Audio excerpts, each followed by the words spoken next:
Bonjour tout le monde. Aujourd'hui, dans notre série Leader en action, nous recevons le Dr Peter Piot. Peter, bienvenue. Oui, bienvenue.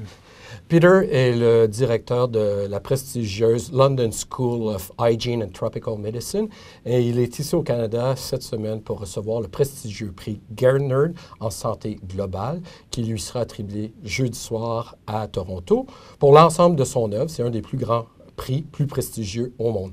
Alors, Peter, vous avez commencé votre carrière de façon tout à fait surprenante en découvrant le virus Ebola. En plein cœur de l'Afrique, presque par accident, quel était votre sentiment à ce moment-là de contribution à la science? Oui, c'est en 1976, quand j'avais 27 ans, que je faisais partie de l'équipe à l'Institut de médecine tropicale à Anvers, Belgique, où l'on a isolé ce qu'on appelle maintenant le virus Ebola. C'était parce qu'on faisait notre travail, mais cette découverte a changé complètement ma vie. Parce que ça m'a permis d'aller en Afrique pour la première fois de ma vie. Je n'avais aucune expérience en contrôle des maladies, ni d'expérience africaine. Et découvrir les modes de transmission de ce virus, c'était une aventure fantastique, mais ça m'a aussi rendu complètement amoureux de l'Afrique. Et en voyant d'un côté la pauvreté et tous les problèmes qui font que, entre autres, la santé des gens n'est pas comme ça devait être, mais aussi la chaleur et la créativité des gens, et puis la musique congolaise, comme c'était comme c'était aux Zaïre, comme on disait, ça me plaisait aussi. Mais depuis lors, donc, j'ai travaillé surtout sur des problèmes de santé en Afrique, santé de la femme, le sida qui est venu en 81 et là où nous avions démontré qu'il s'agissait d'une transmission hétérosexuelle en Afrique, à l'époque où c'était encore pas bien compris.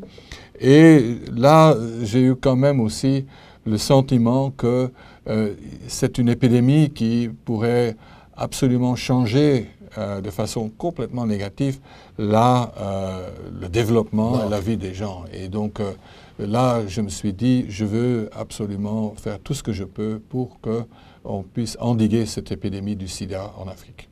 Et ça, c'était au début des années 80. Ça vous a mené éventuellement à devenir le directeur exécutif de ONU-SIDA. Et par la suite, vous retrouvez à la London School of Hygiene and Tropical Medicine. On fait un saut, un très grand saut parce qu'on a peu de temps, mais on dit maintenant que nous sommes très près d'avoir un vaccin pour traiter Ebola. On dit maintenant que peut-être d'ici 10 ans, on aura un vaccin pour traiter les infections VIH-Sida. Dites-moi, est-ce que c'est une solution? Bon, tout d'abord, si on a eu cette crise humanitaire en Afrique de l'Ouest due à l'épidémie d'Ebola, ce n'était pas seulement une question biomédicale. Tout d'abord, le virus est le même qui a causé une vingtaine d'épidémies beaucoup plus limitées en Afrique centrale. C'est parce que le virus a frappé dans un environnement qui a créé une tempête parfaite, a perfect storm. Des pays qui sortaient de guerres civiles, de dictatures corrompues, où le système de santé ne fonctionnait pas, les professionnels ont quitté le pays, il n'y a pas de confiance dans le système, dans le gouvernement, etc. Et tout ça a permis une épidémie très locale d'envahir 3 pays.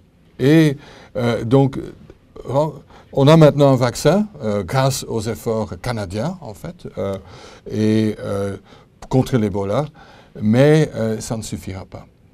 Les vaccins sont importants et ça va surtout permettre aux soignants, aux travailleurs de la santé de se protéger pour qu'à la prochaine épidémie, ils puissent vraiment faire leur boulot et pas comme maintenant où tout le système de santé s'est complètement effondré. Mais pour un vaccin contre le VIH, on n'en a pas encore là. Dans le meilleur des cas, ça prendrait 10 ans. Mais la santé est déterminée pas seulement par des questions biologiques et donc des interventions biomédicales, mais aussi par le contexte, par le genre, par la pauvreté, par la culture, par les croyances, par l'éducation. Et donc, on doit travailler sur tous ces domaines. Et c'est ce qu'on fait à la London School of Hygiene and Tropical Medicine. On a autant d'économistes et de scientifiques sociaux que de médecins, d'épidémiologistes et de cliniciens.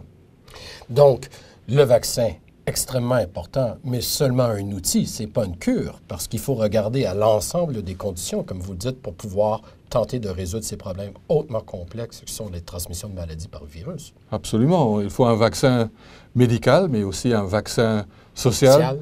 L'éducation, économique, etc. Vous êtes dans un endroit privilégié après toutes ces années de travail. Quelle est la prochaine frontière quand vient le temps de discuter de recherche de santé globale? Quel est l'endroit où la communauté internationale devrait peut-être regarder ou ne regarde pas suffisamment présentement? Bon, d'un côté, on a vraiment besoin d'un vaccin contre le VIH, le sida. Ça, c'est un défi, mais plutôt classique.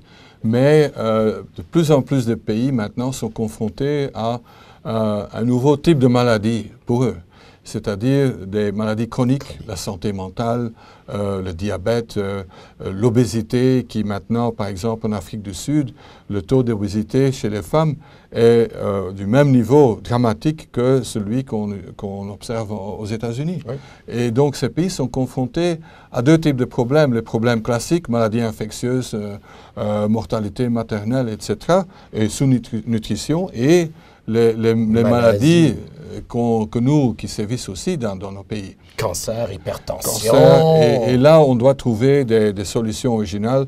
Ça va passer aussi par le renforcement des systèmes de santé, des services de santé, mais aussi il faudra trouver des solutions originales et mettre plus l'accent sur la prévention.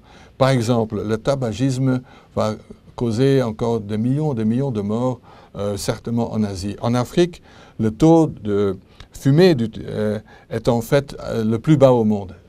Faisons tout pour le garder à ce niveau-là, voilà. Parce que ça va prévenir des millions de morts. Bien, écoutez, j'avais le privilège aujourd'hui de passer quelques minutes avec le Dr Peter Piot. Peter, félicitations encore pour votre prix Garner. Merci d'être passé au CRDI. Merci. Et bonne continuation de votre carrière. Vous aurez toujours au CRDI un endroit où aller, où vous avez des amis. Merci infiniment. Merci, Jean.